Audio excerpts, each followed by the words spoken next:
Breaking news చూస్తున్నాం. Drugs కు అలవాటు పడిన ఓ లేడీ డాక్టర్ ను పోలీసులు పట్టుకున్నారు. హైదరాబాద్ లో ఓ కార్పొరేట్ హాస్పిటల్లో డాక్టర్ కమ్ సీఈఓగా ఉన్న ఆమెను రాయదుర్గం పోలీసులు అదుపులోకి తీసుకున్నారు. డెలివరీ బాయ్ బాలకృష్ణ ఆమెకు డ్రగ్స్ అందిస్తూ ఉండేవాడనే పక్కా సమాచారంతో రాయదుర్గం పోలీసులు కాపు కాసి ఇద్దరిని పట్టుకున్నారు. లేడీ డాక్టర్ ను రీహాబిలిటేషన్ సెంటర్ కు తరలిస్తున్నారు.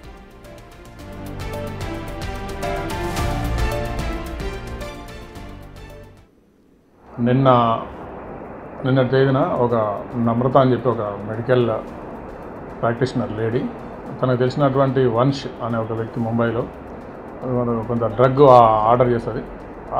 దానికి సంబంధించినటువంటి సప్లై ఇవ్వడం కోసం ఒక బాలకృష్ణ అనే ఒక వ్యక్తి వచ్చి రాయదుర్గం ఏరియాలో ఆ లేడీకి హ్యాండ్ ఓవర్ చేస్తుంటే పోలీస్ వాళ్ళు ట్రాక్ చేసి పట్టుకొని వాళ్ళిద్దరి మీద కూడా కేసు రిజిస్టర్ చేసి వాళ్ళ దగ్గర నుండి ఒక 10,000 rupees cash, 53 grams cocaine, 2 cell ఫోన్లు రికవర్ చేసేసి వాళ్ళిద్దరి మీద కూడా కేసు చేసి రిమాండ్ చేయడం జరిగింది. ఫర్దర్ ఎంక్వైరీ నడుస్తున్నారు. నిన్న తేదీన ఒక ఇప్పటికే ఇదే విషయానికి సంబంధించిన పూర్తి updates my associate input editor Nagesh అందించడానికి సిద్ధంగా ఉన్నారు. నగేష్, ఒక డాక్టర్ తనకి డ్రగ్స్ వాడకూడదు అని మంచిగా తెలిసే ఉంటుంది. షీజ్ ఎడ్యుకేటెడ్ ఎనఫ్, అయినా కూడా డ్రగ్స్కి బానిస అయింది. అసలు ఏంటి డ్రగ్స్కి బానిస అవ్వడానికి గల కారణాలు ఏంటి? దానికి సంబంధించిన అప్డేట్స్ ఏంటి? అంటే వ్యక్తిగత విషయాలు, కుటుంబానికి సంబంధించిన వైరుధ్యాలే కారణమై ఉండొచ్చు. కానీ ప్రస్తుతానికైతే చిగురుపాటి నమ్రత ప్రముఖ హాస్పిటల్ సీఈఓగా కూడా పనిచేస్తున్నారు. వాళ్ళ తండ్రి Chigurupati Vamsi Omega hospital chairman కూడా. అంటే ప్రముఖ వ్యాపార కుటుంబం నుంచి కూడా ఆమె ఎదిగింది. ఆంకాలజిస్ట్గా కూడా ఆమె డాక్టర్గా ఉంది. మరి అందులో క్యాన్సర్ని ట్రీట్మెంట్ చేసే డాక్టర్గా ఉన్న చిగురుపాటి నమ్రత ప్రస్తుతం డ్రగ్స్తో పట్టుబడడం అనేది కూడా డాక్టర్లకు సంబంధించిన, అంటే ఫ్యామిలీస్లో కావచ్చు, డాక్టర్లకు సంబంధించిన జనరల్ వ్యవహారంలో కావచ్చు ఒక కలకలం రేపుతుందని చెప్పచ్చు. ఎందుకంటే గతంలో డ్రగ్స్తో పట్టుబడిన డాక్టర్లు చాలా వరకు ఎవరు లేరు. ఎందుకంటే మద్యం తాగుతూ రకరకాల ఇష్యూస్లో కూడా కొంతమంది డాక్టర్లు పేర్లు బయటకు వచ్చాయి. కానీ ఏకంగా 53 గ్రాముల డ్రగ్స్తో పట్టుబడడం అనేది కూడా సంచలనమైన విషయం. ఎందుకంటే 57 గ్రాములు అంటే ఆషామాషి వ్యవహారం కాదు. ఏ 1 గ్రామో 2 గ్రాములకో పట్టుబడితేనే చాలా పెద్ద విషయంగా కూడా మీడియా ఎక్స్పోజ్ చేస్తుంటుంది. అందులో ప్రముఖ ఆంకాలజిస్టు డాక్టర్గా ఒక ప్రముఖ హాస్పిటల్కి సీఈఓ ఉన్న చిగురుపాటి నమ్రత తను ముంబై నుంచి 4 ఏళ్ళుగా కూడా పెద్ద ఎత్తున డ్రగ్స్ని హైదరాబాదు తెప్పించుకుంటూ రకరకాలుగా ఆమె సేవిస్తూ ఉన్నదంటే చాలా ఆశ్చర్యకరమైన విషయమే. అంటే ఈ సంచలనమైన విషయంగా కూడా ఖచ్చితంగా చెప్పచ్చు. పోలీసులు కూడా మొదట పట్టుబడిన తర్వాత అంటే టీనాబ్ అధికారులు ఈ ఆపరేషన్ని చాలా పకడ్బందీగా నిర్వహించారు. రకరకాల అంటే వ్యక్తుల సంభాషణలు అవన్నీ కూడా వాళ్ళు ఫోన్ కాల్ లిస్టులు రకరకాల అంశాలని పరిగణలోకి తీసుకున్న తర్వాతనే బాలకృష్ణ అనే వ్యక్తి తాను డ్రగ్స్ని వాట్సాప్ కాల్ ద్వారా బాలకృష్ణతో మాట్లాడిన కన్వర్జేషన్ కావచ్చు, తాను కాంటాక్ట్లో ఉన్న విషయాన్ని కూడా పోలీసులు టీనాబ్ అధికారులు గుర్తించారు. అందులో లేడీ పోలీస్ అధికారులనే నియమించి ఆపరేషన్ను కూడా పకడ్బందీగా నిర్వహించిన పరిస్థితి. సో ఈ వ్యవహారం డ్రగ్స్ బాలకృష్ణ తీసుకెళ్లి అపార్ట్మెంట్లో అందిస్తున్న క్రమంలోనే అక్కడే మాటు వేస్తున్న టీనాబ్ అధికారులు రెడ్ హ్యాండెడ్గానే ఇద్దరిని పట్టుకున్నారు. కానీ తను తెల్లబోయింది. అంటే అధికారులు పోలీసులు కానీ తను పట్టుకుంటారనే విషయాన్ని గుర్తించలేదు. అంటే తాను ఐఫై ఫ్యామిలీకి చెందిందని కూడా భావించి ఉండొచ్చు. సో ప్రస్తుతం మనతో జనరల్ ఫిజిషియన్ డాక్టర్ ప్రభు గారు ఉన్నారు. నమస్తే అండి ప్రభు గారు. నమస్కారం.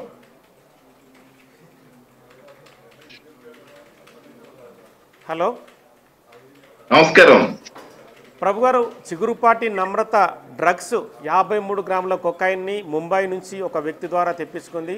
రెడ్ హ్యాండెడ్గానే టీనాబ్ అధికారులకు పట్టుబడింది. ఎలా చూస్తారు? ఒక డాక్టర్గా ఆమె ప్రముఖ హాస్పిటల్లో సీఈఓగా ఉంది. ఆంకాలజిస్ట్గా కూడా క్యాన్సర్ పేషెంట్లకు చికిత్స చేసే వైద్యురాలిగా కూడా పేరు పొందింది. ఫస్ట్ థింగ్ అండి, ఆవిడ ఎడ్యుకేషన్ క్వాలిఫికేషన్స్ ఫస్ట్ తెలుసుకోవాలి.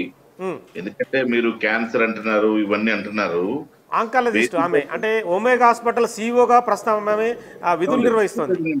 నేను చెప్పేది రండి ఒక మాట. మీరు ఫస్ట్ ఆవిడ ఏ క్వాలిఫికేషన్ ఉంది, డాక్టర్ గారా కాదా, ఎంబీబీఎస్ ఎండియా లేదా వేరే డిపార్ట్మెంట్ డాక్టర్ అనే విషయం కూడా మనం ఫస్ట్ తెలుసుకోవాలి.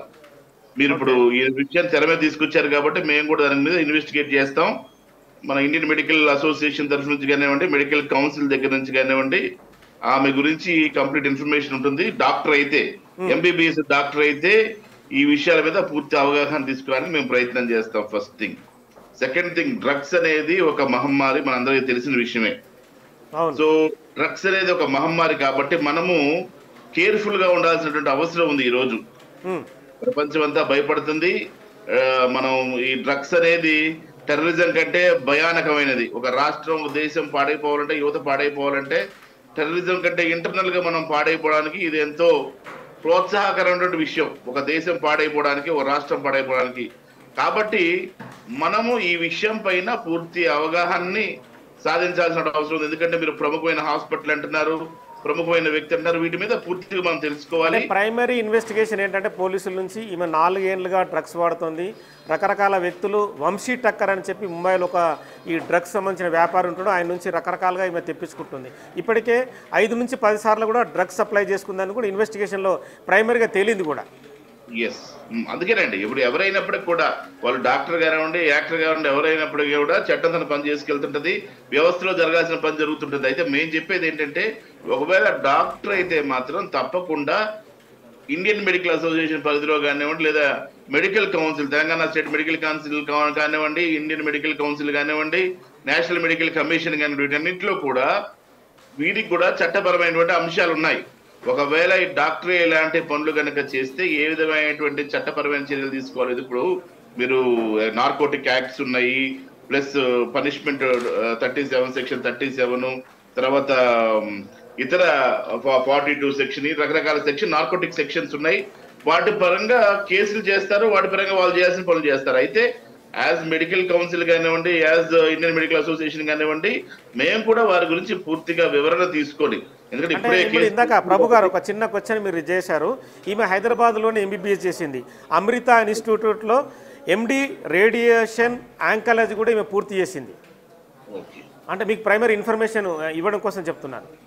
థ్యాంక్ యూ ఇన్ఫర్మేషన్ ఇచ్చిన థ్యాంక్ యూ. మేము దీని మీద పూర్తిగా ఆ డాక్టర్ గారు ఎవరు, ఏంటి, ఎందుకు చేశారు ఇలాంటి పనులు, ఒకవేళ డ్రగ్స్ కి బానిసై, లేదా వ్యక్తిగత కుటుంబాల సమస్యలతోటి డ్రగ్స్ కి బానిసైందా, లేదా వేరే సమస్యలతోటి ఒంటరితనంతో బానిసైందా ఏంటి అనే విషయాల్ని పరిపరాల అంశాలు ఉంటాయండి. ఎందుకంటే ఒక వ్యక్తి డ్రగ్స్ తీసుకుంటున్నాడంటే అనేక కారణాలు ఉంటాయి దాని చుట్టూ.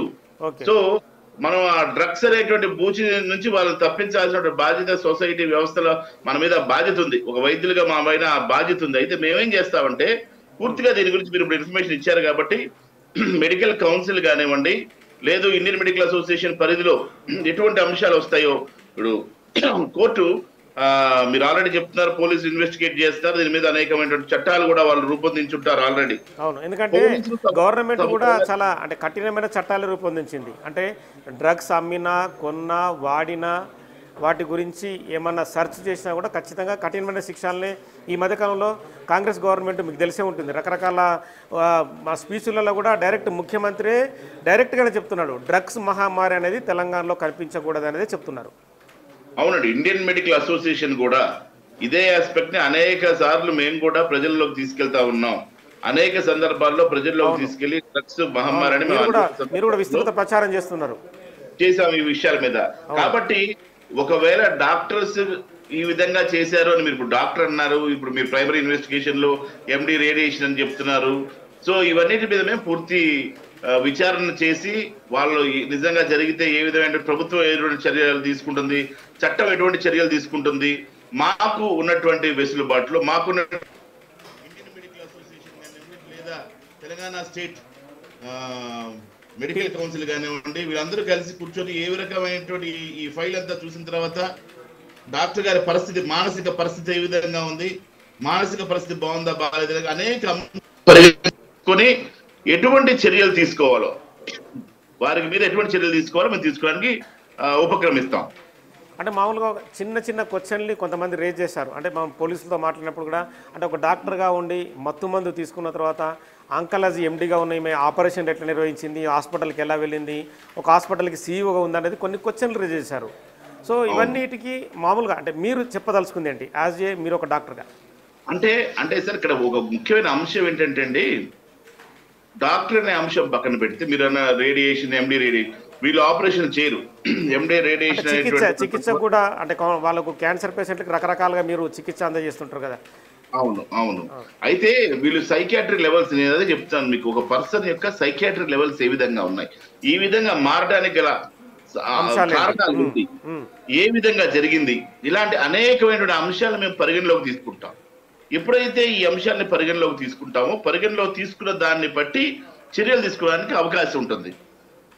సరే, ఎవరు చేసినా కూడా అది డాక్టర్ కానివ్వండి, లేదు కామన్ మ్యాన్ కానివ్వండి, ఎవరు చేసినా కూడా చట్టం దాన్ని పని చేసుకెళ్ళడం అయితే తెలిసిన విషయమే. మనకి చట్టం ఏ విధంగా చర్యలు తీసుకోవాలో అటువంటి చర్యలు చట్టం తీసుకుంటుంది. డాక్టర్ కాబట్టి మళ్ళీ ఇండియన్ మెడికల్ అసోసియేషన్ ఆధ్వర్యంలో కానీ మెడికల్ కౌన్సిల్లో కానీ ఎటువంటి చట్టాలు ఉన్నాయి వారి మీద చర్యలు తీసుకోవడానికి. అవన్నీ కనుక గిల్ట్ ప్రూవ్ అయితే ఎటువంటి చర్యలు తీసుకోవాలో ఆ చర్యలన్నీ కూడా మెడికల్ కౌన్సిల్ కానీ ఇండియన్ మెడికల్ అసోసియేషన్ కానీ తీసుకుంటుంది. అంటే జనరల్గా వైద్య వృత్తి అంటే వైద్యుడు నారాయణ అని చెప్పి జనరల్గా చెప్తుంటారు. అంటే వైద్యుడే దేవుడు అనేది కూడా రకరకాలుగా వస్తుంటుంది. కానీ వైద్య వృత్తిలో ఇలాంటి అంటే గతంలో రాకపోయి ఉండొచ్చు, డ్రగ్స్ తీసుకున్న డాక్టర్లు పట్టుపోయి, అంటే నేను కూడా రెగ్యులర్గా చూస్తున్నా ఒక 20 ఏళ్ళుగా, కానీ ఎవరు పట్టుబడిన అంశాలు లేవు. అంటే మద్యం తాగుతూ డాక్టర్లు కనిపించారనేది రకరకాల అంశాలు ఉన్నాయి. కానీ ఇలా డ్రగ్స్ తీసుకుంటూ పట్టుబడ్డ మొదటి మహిళగా అంటే మొదటి డాక్టర్గా ఈమె ఉండి ఉండొచ్చు అనుకుంటున్నాను నేను. అంటే ఇప్పుడు కొన్ని అంశాలని మనము అంటే ఇప్పుడు వాళ్ళ యొక్క ప్రైవసీ, వాళ్ళ యొక్క అనేకమైనటువంటి ఇన్ఫర్మేషన్ మనం మాట్లాడాలి. అంటే పూర్తి అవగాహన కావాలి మన కేసు మీద. ఒక డాక్టర్ల గురించి కానివ్వండి, ఇప్పుడు మీరు డాక్టర్ వైద్య నారాయణ హరి అంటున్నారు, అదే డాక్టర్ని చాలా చోట్ల హాస్పిటల్ మీద దాడి చేసి, మన పంజాబ్ లో అయితే హాస్పిటల్ మొత్తం దాడి చేసి డాక్టర్లను చంపేశారు.